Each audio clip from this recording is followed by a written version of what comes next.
నమస్తే అన్న అందరికీ నమస్కారం. ప్రస్తుతం ఉన్న సమాజంలో మనం చూసుకుంటే తల్లికి బిడ్డ, బిడ్డకు తల్లి అని తేడా లేకుండా అయితే ప్రవర్తిస్తూ ఉన్నారు. డబ్బే ప్రధానంగా చాలా మందిని అయితే గౌరవిస్తూ ఉన్నారు. డబ్బు లేకుండా ఉంటే పట్టించుకోలేదు. తాజాగా మనం చూసుకుంటే పల్నాడు జిల్లాలో దారుణం చోటు చేసుకుంది. పల్నాడు జిల్లా చిలకలూరిపేటలో తల్లిపైన ఒక కొడుకు అరాచకం సృష్టించాడు. పచ్చి బూతులతో తల్లి అక్కను కాళ్ళతో ఒక తమ్ముడైతే తన్నడం జరిగింది. ఎలా పడితే అలా కొట్టి వాళ్ళనైతే హింసించడం జరిగింది. ఆ తర్వాత బాధితులు మనం చూసుకుంటే డయల్ 100కు ఫోన్ చేసి ఫిర్యాదు చేశారు. చిలకల్లూరి టౌన్ పోలీస్ స్టేషన్లో ఫిర్యాదు చేసిన బాధితులు అలాగే పోలీసులు కేసు నమోదు చేయలేదని చెప్పేసి ఊరు విడిచి వెళ్ళాలని పోలీసుల సలహాతో బాధితులపైనే తిరిగి ఎస్సీ ఎస్టీ అట్రాసిటీ కేసు నమోదయ్యిందని చెప్పేసి వార్తలు వచ్చాయి.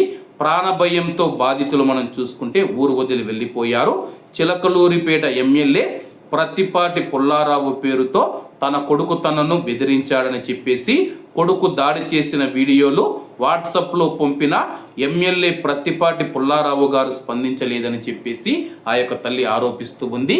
ప్రస్తుతం వాళ్ళ మధ్య ఎందుకు గొడవ వచ్చిందో అయితే తెలియలేదన్నమాట.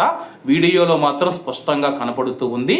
ఆ యొక్క కొడుకు మనం చూసుకుంటే తల్లిని కింద పడేసి కాళ్ళతో తన్నుతూ ఉన్నాడు.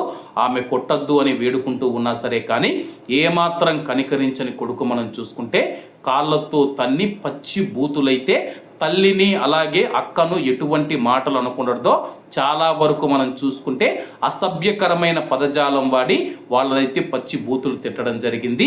ఇటువంటి చర్యలు సమాజానికి ఎటువంటి మెసేజ్ ఇస్తూ ఉన్నాయో పోలీసులు కూడా వీటిపైన స్పందించి అటువంటి వారిపైన చర్యలు తీసుకోవాల్సి ఉంది.